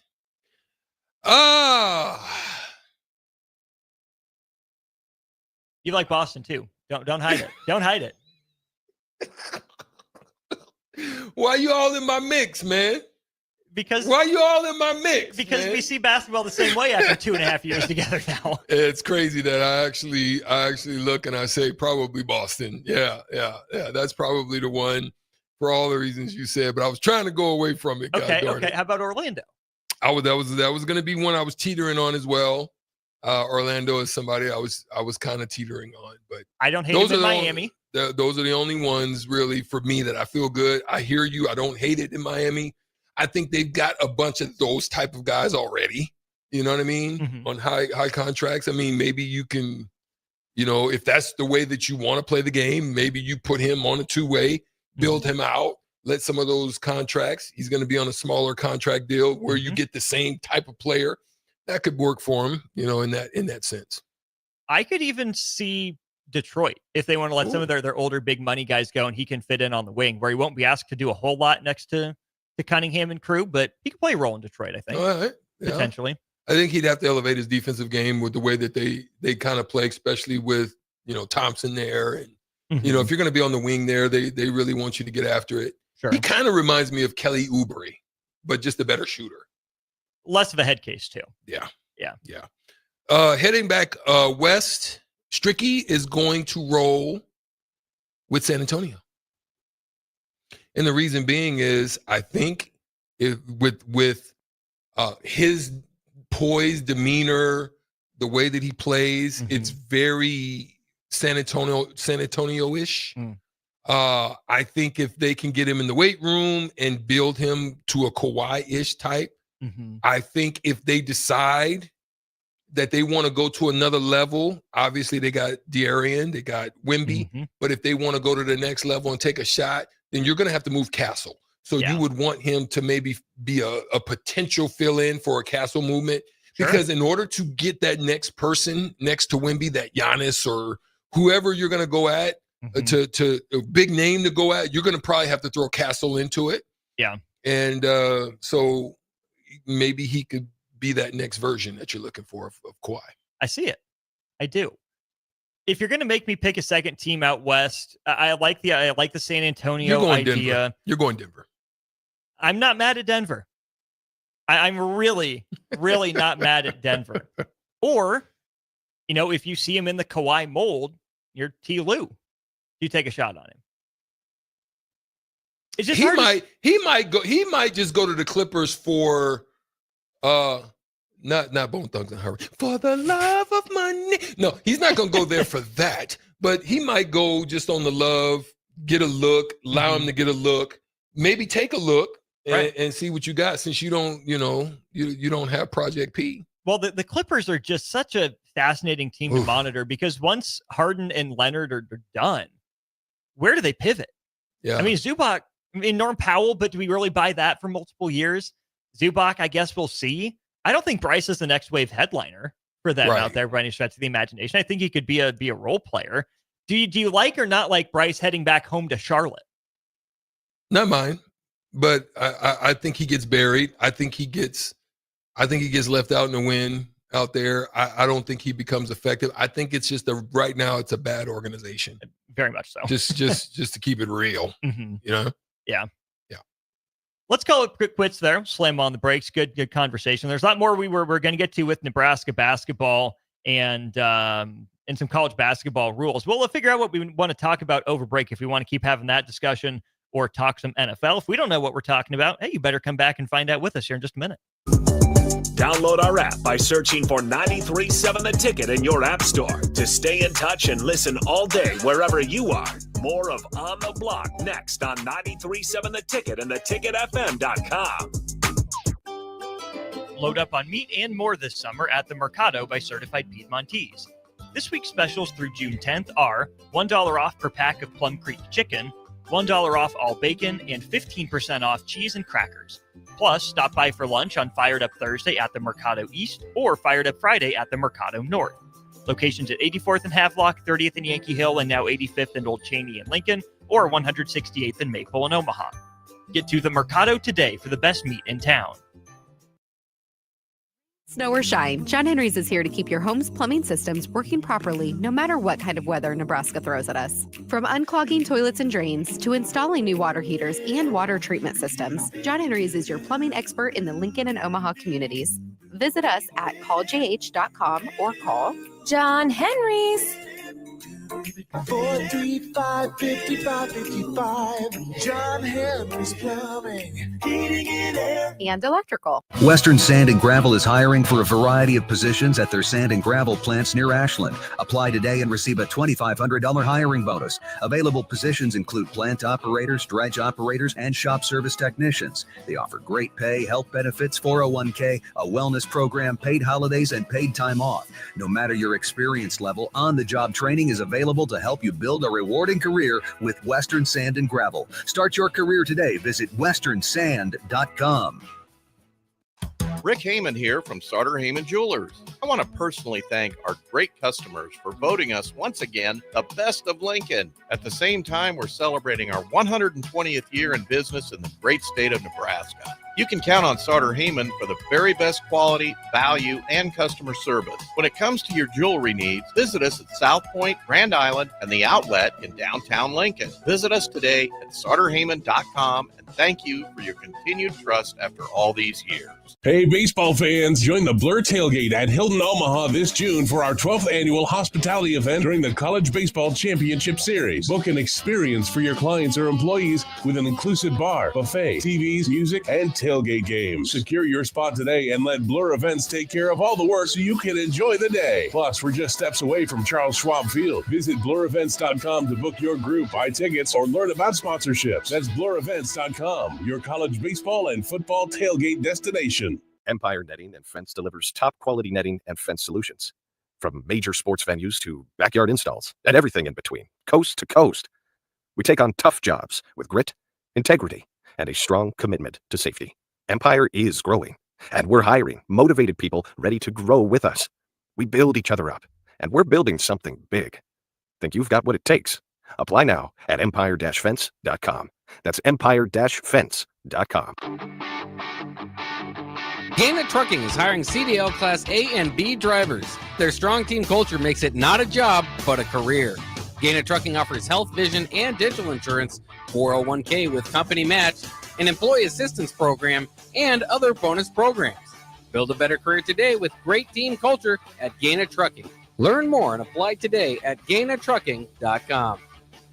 A1 Automotive's second location is now open at 5110 State Hill Drive, just off of Yankee Hill Road. The new location continues to specialize in all makes and models and provides personalized service as they have for 15 years. To honor the new store opening, A1 is offering $25 off any service over $300, $50 off services over $500, and $75 off services that total over $750, all through July 31st. Schedule your appointment today at a1autolincoln.com and visit their new location in South Lincoln at 5110 State Hill Drive.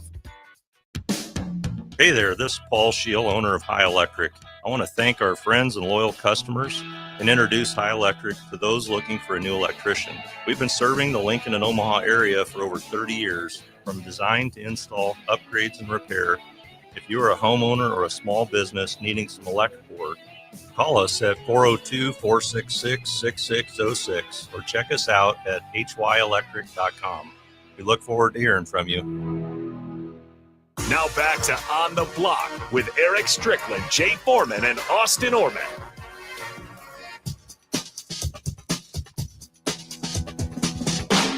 We're here on the block on a Tuesday, another half an hour of the show. Thanks for everyone who's chiming in. Stricky, Eric is trying to get me to create a pause moment, and I'm not going to do it. Uh-oh. So take a look at Eric's text, but do not read it on air. We're not going to give him the satisfaction. He's trying to get me paused and I'm not going to have that happen to myself. What I am going to do, my windows maybe acting up, maybe costing me some money, is I'm going to give a call to Heartland of Nebraska Windows. They're based out of Hallam, and they offer a free estimate, full window replacements, all vinyl triple pane windows, and a lifetime warranty on everything while keeping their prices affordable. Heartland of Nebraska Windows is locally and family owned with their own team of installers. Give Heartland of Nebraska Windows a call today for more info. You can do that at 402-430-3852 or visit them online at heartlandofnebraskawindows.com. A big shout out to Gary Schunkweiler and family. Saw them out at the Amon Green Foundation golf tournament that we had so much fun at yesterday. Facts. Eric's making you chuckle. Yeah. You're not getting me, Eric. You're not getting me paused. Yeah. It's not happening.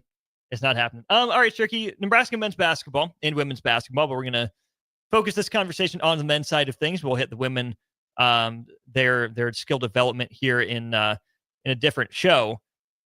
When you look at Nebraska men's basketball being picked in that 12 to 14 range in the Big Ten, looking to get back to the NCAA tournament, I think looking at the summer, that's where you can really add a skill, right? You can get better at something. You can get a deeper bag, as they would say. When I think about, what's going to make a difference for Nebraska in terms of a player adding a skill, the first one that comes to mind for me in terms of returners is going to be Connor Essegian. And the skill that we would be looking at for him, I'll give you, one or two of mine. And then if you have a different player, great. If you want to jump off on Essegian, that's fine. Number one for Essegian is going to be, the handle. Can you get into the mid-range? Can you create for others when you get run off the three-point line? I think getting a tighter handle, being able to hit a mid-range jumper off the bounce more consistently will go a long way for him. Scouting reports on him.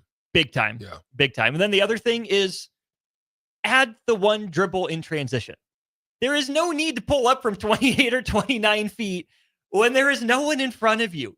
Take the one rhythm dribble to get, that little bit closer to the line, set yourself up, get on balance, get on time, and hit that shot. Yeah, the deeper one is pretty cool to see, but there were, 20 times this year. That's a fact. You're like, Connor, in transition, just take one dribble, get set up, get closer, and you probably knock it down, because those shots are huge momentum swings, especially at PBA. And I think you just let too many opportunities go by going for the viral, deep shot instead of the simple shot. Okay, so to add on to what you said, you're absolutely right. But what it is, it's a mental trigger to say, my handle isn't complete enough to get to this spot. It's open here. Confidence in your mind, I have the range, but not understanding that the percentages continue to go down the further out that you go, right? Yeah. Also, depending on what you've done, what part of the game is it, how good are your legs and lungs? All of those things add into it, which minimize your opportunities for range. Okay. But the addition, like you said, handle, but that extra step increases the threat. Yeah. So understanding for him needs to be an addition to handle, needs to be, he plays a little bit upright too, but needs to be change of pace. Meaning attack a pace, slow, make them think you're going to shoot, and now you hezzy by you to mid-range. Yeah. That's going to help your game there. So it's that hard push, get to a more, threat of a spot, hezzy cross, hezzy go, hezzy pull, all of those things become an addition to your game, and I think it's something that would help him. If the handle's not going to develop, then I think the change of pace has to. That's a fact. Because Connor Essegian was not the same mover off the ball that Keisei Tominaga was. No. Now, Keisei's handle is also better. Nebraska asked him to do more in that regard. But Strick, you and I watched a lot of Nebraska basketball last year. Essegian had one, maybe two speeds. Didn't shake guys very often. And when you're not playing with a good screening team, something you called out Nebraska for being last year, whiffing on screens, not getting to the right angle, you got to do yourself some favors. You won't need to maybe use the handle as much if you walk a guy down and then boom, you can cut the other way, or you can curl a little bit tighter, set up misdirection. In, Connor Essegian's upperclassman years, that's something I think he's got to come figured out with. And then on top of that, that change of pace is going to, it's got to be in the way. So he does have a kind of a nice, smooth, he doesn't have quick release type shot, right? It's not, and off. Right. It's not here to shoot in pocket. It's kind of a little, little rise to the pocket and then off, which is not a problem. It maybe creates some. It's normal, right? But with the addition of change of pace, he's got to add that Bryce Williams component, which is get to a spot, shot fake, get people up, and then be able to draw contact to get to the free throw line. So those are things that he can add that can be, because what's going to happen, it's going to be progressive. It's going to be a progression. One, everybody's running you off. One, everybody's taking you to range. One, everybody is questioning and challenging your handle. Add those things, add change of pace, add some form of a hesitation, cross, go, and pull, which he has a pull. Has he pull? He has that. Yeah. But then the next progression is now they're going to start getting there. You're going to beat them. Now what's next? Because you got to still consider the next defender. The help guy or the help stepping defender, up. right? Is your hezzy going to be good to get there? Are you going to be able to step into the body with a cross, keep him, shot fake him, get one, get the back guy? That's the progression. Yeah. I don't know if he has the ability for the progressions part, and I don't know what they're teaching him for progressions. But every player has something, and that's what I was able to talk with Walk about. Okay. I was helping Walk with progressions. This is what they see you. This is how they see you. This is what you need to do for next step. And here is counters to each of those steps. That's what I gave him when I talked to him, right? Which kind of took him. It's his work. I just gave him the tool, right? So yeah, that's what you got to do, man. You got to figure out what your next progression is in that. But it definitely has to start with the foundation of the handle, within the change of pace. That's going to be your bread and butter, especially for this year. You don't want to add too much, Austin. You don't want to put too much on your plate. You want to come back with something so that scouting report changes. That's it. That's why I'm cool with him just learning the hezzy. Yeah. Call it good there. And if he gets to that consistently, that's a big step in the right direction. I have to say, Strick, going back to when we talked to Coach Hoiberg a couple weeks ago on Thursday at Matt Talbot, I love that you and him talked about Sam Hoiberg learning that Steve Nash dribble into the paint and dribble around a little bit. Something we brought up last year and something Sam did a couple times by the end of the year. If you're going to add anything to Sam Hoiberg's game when he's a senior, what are you adding to Sam Hoiberg? Understanding where your shots are coming from. Right? For him, sometimes they happen so randomly. I still and he's think, okay with that generally. Yeah, but the randomness of it, he's not able to perfect it. So it's so shaky.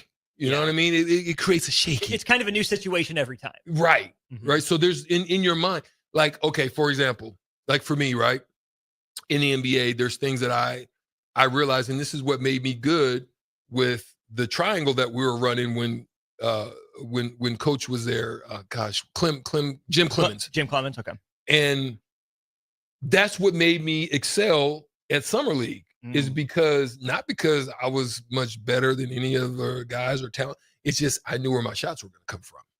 Yeah. So I was able, in my mind, knowing for these two games where I was going to be able to get to, where everybody was going to be, where they were going to come from. So I know where I could get to be able to get to whatever I needed to get to. And that's the beauty of a system, is that you should know what your role is, where your shots could come from, because a lot of this decision-making, you can cut down on how much mental processing you need when you're in the right spot at the right time. And then it's just pattern recognition. Facts. I mean, here I'm in this flow, in this rhythm. Facts. Boom, here's my shot. So he's added that part of it, but now there's been so many opportunities that's presented themselves when the big man vacates. So now you've got to hit that. You've got to be able to hit that man. Whether it's you go back to the old school Tim Duncan, use the black backboard, or you need to have a nice little short floor, something you need to be working on. And I think that needs to be an addition into his game. My man, the floater. Yeah. That's what I'm saying for Sam. Yeah. They want you into the paint. Yeah. They see that you are 6'1". They're waiting for you. That's where his turnovers came, when he would take one or two steps too far into the paint. If he can hit that little touch shot floater, like you're saying, from 8 feet, teardrop it over the defense, that goes a long way for Sam and the team. It's not selfish. You know, the turnover, he's trying to be a good teammate. And you can respect that, right? He knows his job's not to score. He's looking for a teammate who's maybe more scoring oriented. But more often, he had a 24% turnover rate last year. 24%. Yeah. For a guy with a usage rate of 10 or below, that's untenable. Yeah. If you turn 2/3 of those turnovers into floaters, even if you only make, 35, 40% of them, that's a huge boost to Nebraska's offense. And because he's valuable, especially in late game situations, one, he makes good free throws. Two, he's a good defender. He's going to be able to defend one of the better guards on the team. And he's actually won game for Nebraska. Yeah. Where he's been on the defense. He's either caused a turnover, maybe forced a bad shot, but he was there, or got a steal or some form, or made a turnover where he dove out of bounds and say, he's valuable there. But if you have that type of turnover rate, it's not effective, and they can't really use you, especially late game. All right. Let's get to the big turkey. Big Thanksgiving. Bear K. What's the focus for him this offseason? Bear K's moves into the paint as well as counters. His consistency from stretch. There's times where he leans back on his three, sometimes where he steps forward, sometimes he fades left or right. He has no consistency with the way that he shoots. Sometimes it's in the shooting pocket, sometimes it's a flick back. I've seen different things that you know what I'm saying? Sometimes it's push, sometimes it's out, sometimes it's just push, wrist, sometimes it's flick of the wrist, sometimes it's all over the place. I just want to see it consistent. I just want to see something consistent on his shot. That's the one thing that you and I both talked about when we thought about Janowski before. He's like, you know, R.I.P. Janowski in Nebraska uniform. He's still alive. He's still alive, but in a Nebraska uniform, right? Uh-huh.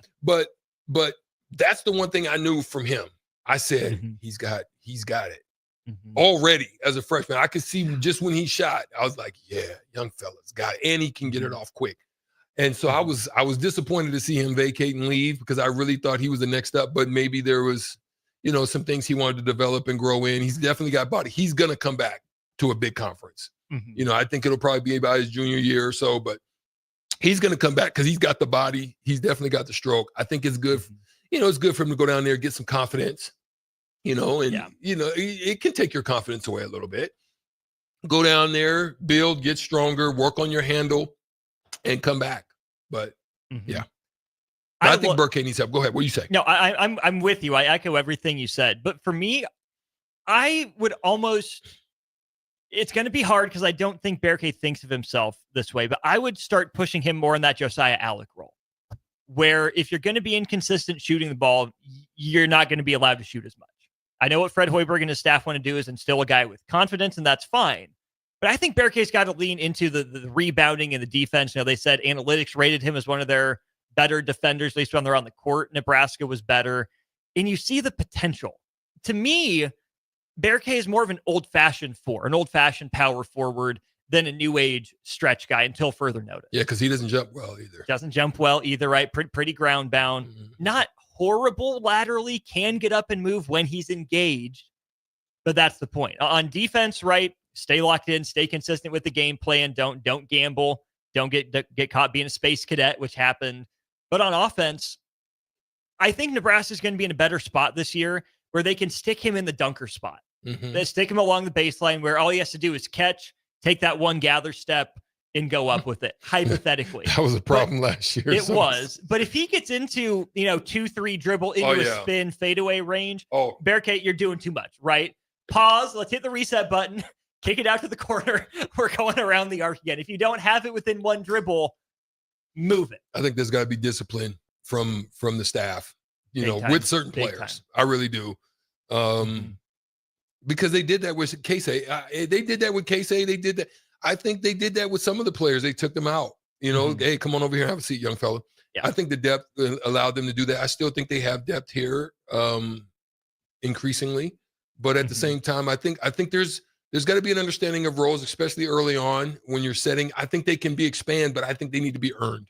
Yeah. I think your scale of the types of shot and look, I think Fred has grown even in that area, because when you had Verge and when you had Bryce, I think there was some very ill-advised shots at times that I don't think he had the depth to be able to go somewhere else to really make a difference there. So you had to kind of go with what you knew, because that was kind of your scoring prowess. But hey, I think this year, if you come with a little bit of understanding of where you fit analytically, if you can show me that you've improved and you're consistent in certain things, then we can expand that.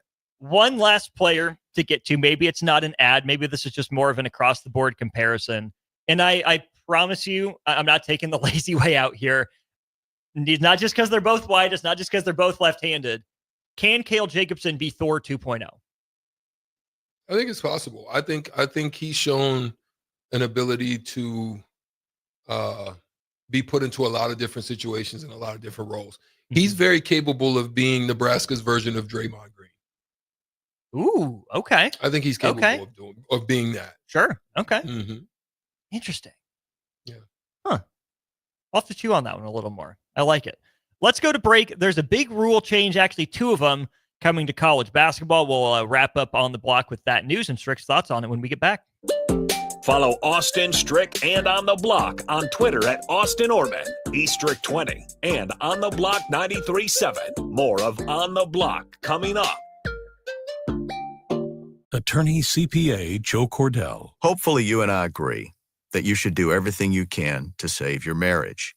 Divorce is hard, expensive, and its outcome is usually not all you hope for. However, when doing everything has failed, when divorce remains as your last option, consider Cordell & Cordell as your first choice to help you through the divorce process to a better place on the other side.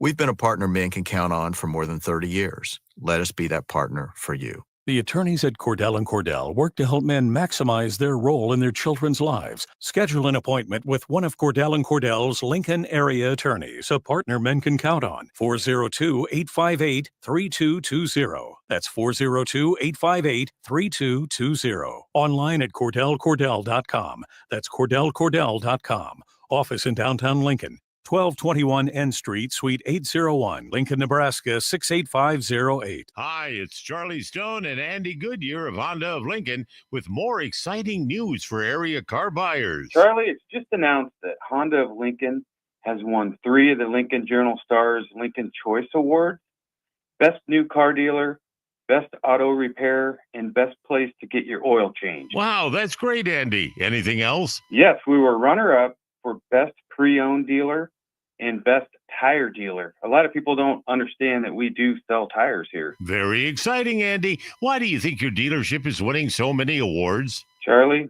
we simply say it's the Honda of Lincoln way of doing business. Looks like Honda of Lincoln is the great news headquarters for Lincoln. Yes, and even all of Nebraska, we are also announcing that Honda of Lincoln's the only dealer in the state of Nebraska to win the prestigious Honda President's Award for 2024. Honda of Lincoln, Nebraska's #1 volume Honda dealer, 27th and Yankee Hill Road, or online at hondaoflincoln.com. Western Sand and Gravel is hiring for a variety of positions at their sand and gravel plants near Ashland. Apply today and receive a $2,500 hiring bonus. Available positions include plant operators, dredge operators, and shop service technicians. They offer great pay, health benefits, 401k, a wellness program, paid holidays, and paid time off. No matter your experience level, on-the-job training is available to help you build a rewarding career with Western Sand and Gravel. Start your career today. Visit westernsand.com.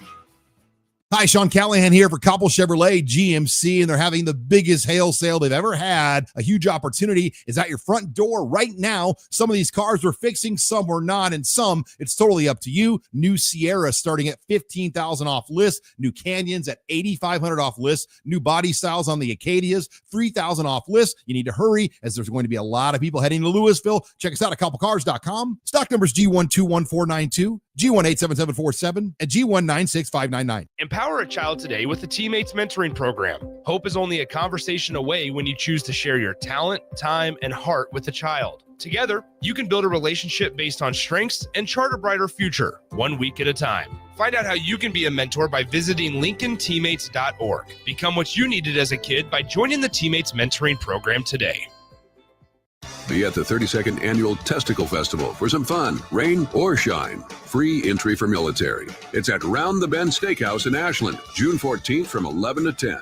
Take I-80 exit 426. RoundTheBendSteakhouse.com. A1 Automotive's second location is now open at 5110 State Hill Drive, just off of Yankee Hill Road. The new location continues to specialize in all makes and models and provides personalized service as they have for 15 years. To honor the new store opening, A1 is offering $25 off any service over $300, $50 off services over $500, and $75 off services that total over $750, all through July 31st. Schedule your appointment today at a1autolincoln.com and visit their new location in South Lincoln at 5110 State Hill Drive. Hey there, this is Paul Scheel, owner of High Electric. I want to thank our friends and loyal customers and introduce High Electric to those looking for a new electrician. We've been serving the Lincoln and Omaha area for over 30 years, from design to install, upgrades, and repair. If you are a homeowner or a small business needing some electrical work, call us at 402-466-6606 or check us out at hyelectric.com. We look forward to hearing from you. Attention all Wings fans, Buffalo Wings and Rings has daily specials that will make you want to stop in on all days of the week. Kids eat free on Mondays, and on Tuesdays enjoy 40% off boneless or traditional wings at a price that makes the whole family happy. And come back on Wednesdays for $1.39 chicken tenders all day long. Get to Wings and Rings today, 68th and O, or in Williamsburg Village. Hey, it's Adam Carricker. Join me this Wednesday, June 11th from 11 a.m. to 1 p.m. for the Adam Carricker Show live at Suizo Construction to celebrate their ribbon cutting and open house and celebrating 40 years of excellence with a remodeled facility. That's Wednesday from 11 a.m. to 1 p.m. at Suizo Construction, 3700 South 6th Street. Now back to On the Block with Eric Strickland, Jay Foreman, and Austin Orman.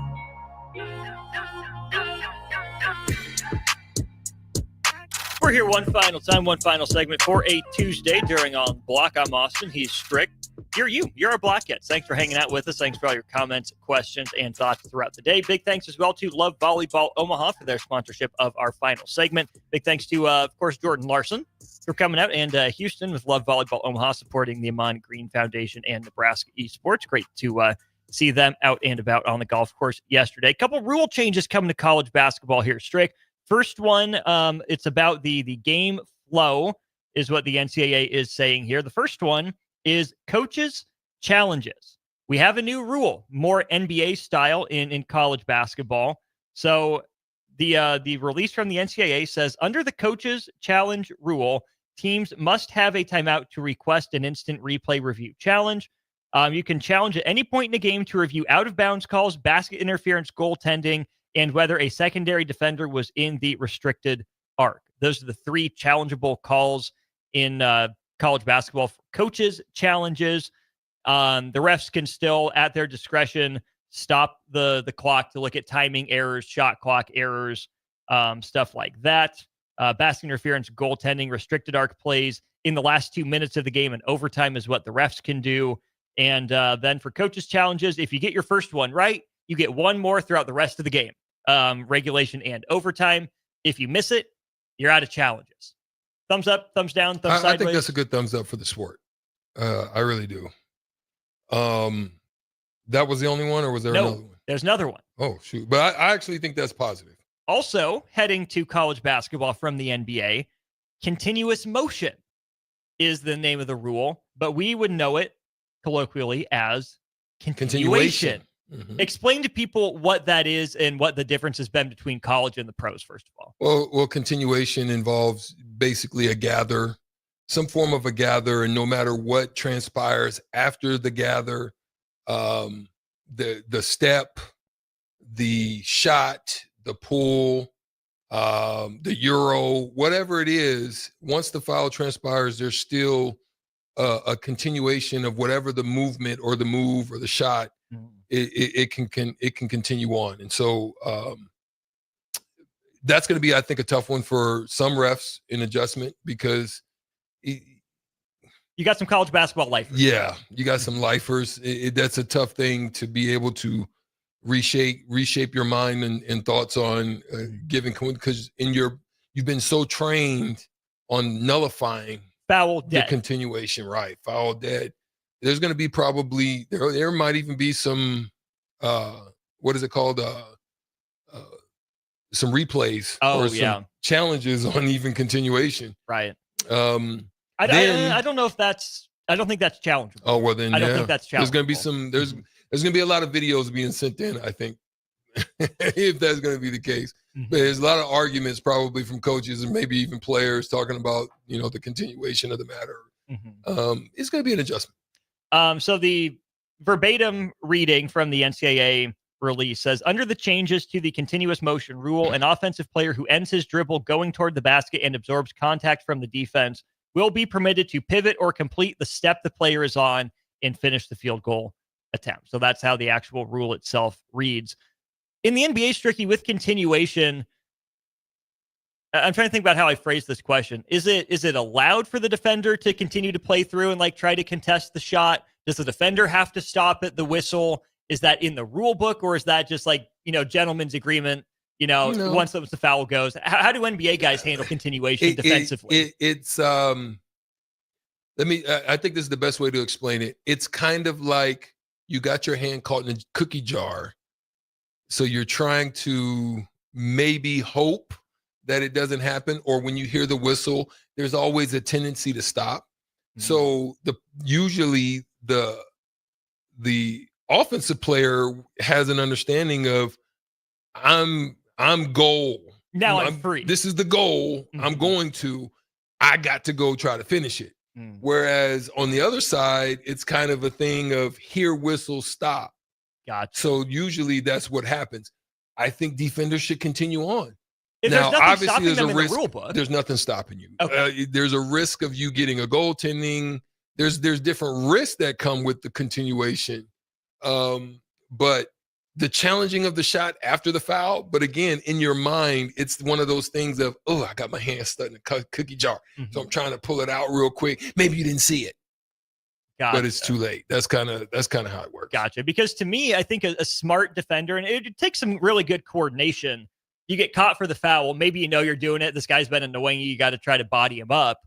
Obviously, you got to be careful you don't get into flagrant foul territory. But they can't call you for the same foul twice on the same play. So if you're already getting whistled for a foul and it's not against the rules to continue the play defensively because the offensive player can do it, that's when don't you just wrap up or take another rake at the arm so he can't actually get the shot off. Continue it? Yeah. As long as you don't get flagrant? Yeah. So I think you should. I think you should continue on defense. And I actually think defenses should train on it. Yep. I think that's the Sam Hoiberg thing. I think he could do that well. I think so too. So we'll monitor that with Sam Hoiberg. Maybe that's another skill he adds to his repertoire, his bag in the offseason. East Strick, good to see you, my man. Thanks for coming down on a Tuesday. Tuesday. Safe travels, partner. Thank you, my friend. Absolutely. We'll talk to you Thursday, hopefully. Yes. Yeah, but it will be remote. For sure. Thursday and Friday will be remote. Cool. Yeah. That's a deal. He's East Strick. I'm Austin. This has been On the Block. A huge thank you to the Mercado by Certified Piedmontese. They got 3 locations here in Lincoln.